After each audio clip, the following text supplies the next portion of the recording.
Hinihingi nila yung 5 billion, parte ng 5 billion na budget. Under the leadership of Congressman Martin Romualdez, patanggalin namin ang confidential funds. Nagsabi na siya, ay pinag-uusapan namin ang impeachment ni Inday Sara at Planned and planted. Uy, tignan mo to.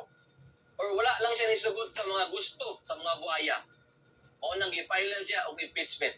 Kung panahon ng video. ang budget ng Pilipinas ay hawak lang ng dalawang tao. Hawak lang siya ni Congressman Zaldico at ni Congressman Martin Romualdez. Yan ang katotohanan. Halimbawa ko dito, medyo mahaba ito, kaya pagpasensyahan mo. Ang halimbawa ko dito, sa DepEd muna tayo.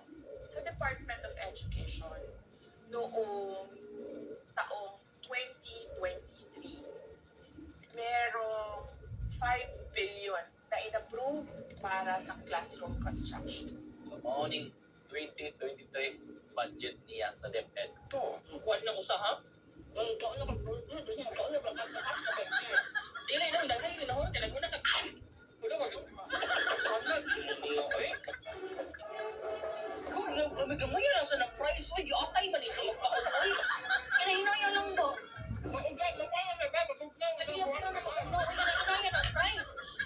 Sabi ko sa puro pang baba, ingit lang gihapon. Kung nasa na, una magkuha, giatay. Palita ko dahil niya, magkuha ka rin ka, oy! Magdalit, pirmi ba? Magdalit, pirmi.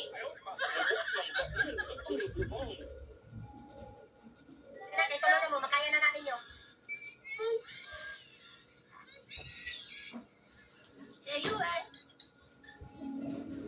Nagbilang siya mag-donate. Ano na rin mag-donate sa kuan sa tagalampas mo parties na sa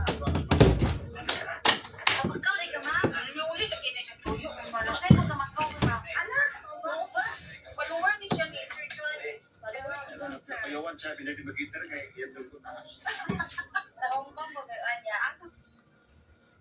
Lumaban ka lang, huwag kang suko sa mga battles. At lahat ng failure mo, gawin mo siyang kalakasan mo. Learn from every mistake and become stronger. And in God's perfect time, you will get what you want.